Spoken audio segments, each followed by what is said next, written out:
नमस्कार मित्रों,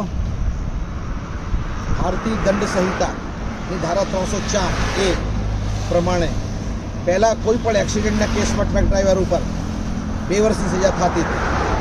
પણ તમે જાણો છો જે રીતે પાર્લામેન્ટમાં વિપક્ષના સાંસદોને સસ્પેન્ડ કરીને આ ભારતીય જનતા પાર્ટીની સરકારે એક કાયદો નવી લાવી એ વિપક્ષને ડિસ્કશન કરવા, ચર્ચા કરવા માટે ન ઊભો રહેવા દીધો.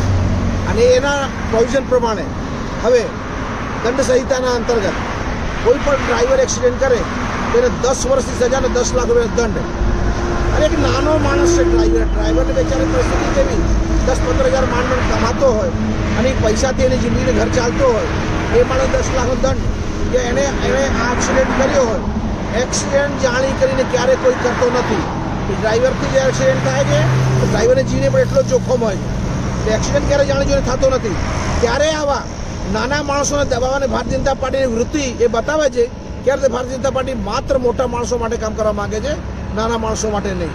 સાથે સાથે મારે પૂછવાનું છે કે આ દંડ સંહિતામાં એવું આયોજન કેમ નથી કે ખરાબ રોડ હોય, ખોટા સ્પીડ બ્રેકર બનાવ્યા હોય, રસ્તા તૂટેલા હોય, ખાડા હોય, રસ્તામાં કામ ચાલે એના કારણે કોઈ એક્સિડન્ટ થાય, કોઈ ગાડી પલટે, કોઈ ડ્રાઈવર રોડ પર ચાલતો માણસ મરે, તો એની જવાબદારી કેમ નક્કી નથી થતી?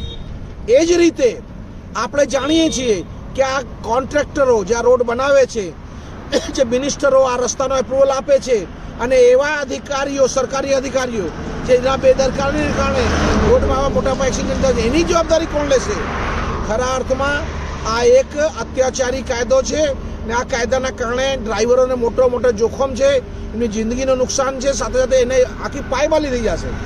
આપણે જાણીએ 10 વર્ષનો દંડની જોગવાઈ હોય તો એક્સિડન્ટ પછી ડ્રાઈવરને બેલ જ ન મળે. એક નાના માણસને બેલ ન મળે જેની ભૂલ ન કરી, જેના કારણે એક કેસ થયો એના ઉપર, અને જો એને બેલ ન મળે તો પાછળ ઘરની હાલત શું થાય? નાના બાળકો, ઘરમાં પરિવાર હોય. એટલે મારા મત પ્રમાણે આ જે કાયદો આવ્યો છે એ અસહનીય અને ખોટો ને મગજ વાપર્યા વગર લાયેલો ભારતીય જનતા પાર્ટીનો કાયદો છે. આ કાયદાના અંતર્ગત જે આ 10 વર્ષની જોગવાઈ છે એ પાછી વાળવી જોઈએ.